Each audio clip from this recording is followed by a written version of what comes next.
আসসালামু আলাইকুম। দিগন্ত স্পোর্টসে আপনাদের সাথে আছি আমি মিজান ফারাবি। লিওনেল মেসির আগমনের পর থেকেই যেন নতুন করে প্রাণ ফিরে পেয়েছিল আমেরিকান লিগ সকার ও ইন্টার মায়ামি।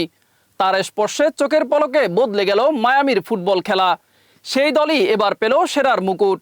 প্রথমবারের মতো মেজর লিগ সকারের শিরোপা জিতে নিল মেসির মায়ামি। আলবা, বুস্কেটস ও সুয়ারেজের সাথে রদ্রিগো ডিপলকে দলে আনতে মূল অনুপ্রেরণাও ছিলেন লিওনেল মেসি। আর মায়ামিতে যোগ দেওয়ার পর থেকে মাঠেও তার অবদান ছিল চোখে পড়ার মতো। ফাইনালে 2 গোলে সহায়তা করে 3-1 ব্যবধানে ভ্যাঙ্কুভারকে হারিয়ে শিরোপা জিতে নিলেন লিওনেল মেসি।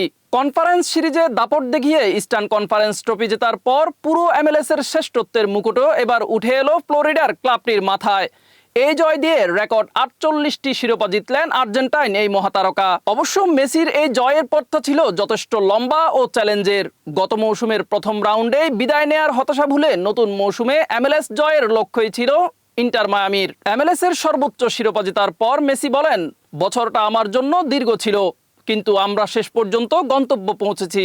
12 বছর ধরে মালিকানায় থাকা ডেভিড বেকহ্যাম বলেন, মেসি শুধু উপভোগ করতে নয়, জিততেই এসেছে। এই জয়ের ক্ষুধায় তার নিবেদন আর সতীর্থদের প্রতি ভালোবাসায় মায়ামিকে সাফল্য এনে দিয়েছে। মাঠে নামলেই ইতিহাস লেখা হয় নতুন করে।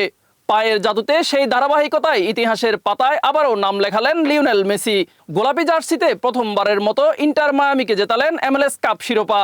এই শিরোপা জেতার দিনে সার্জিও বুস্কেটস ও জর্দি আলবার বিদায় বেলাকেও জয় দিয়ে রাঙালেন আর্জেন্টাইন মহাতারকা। মিজান ফারাবি, দিগন্ত স্পোর্টস।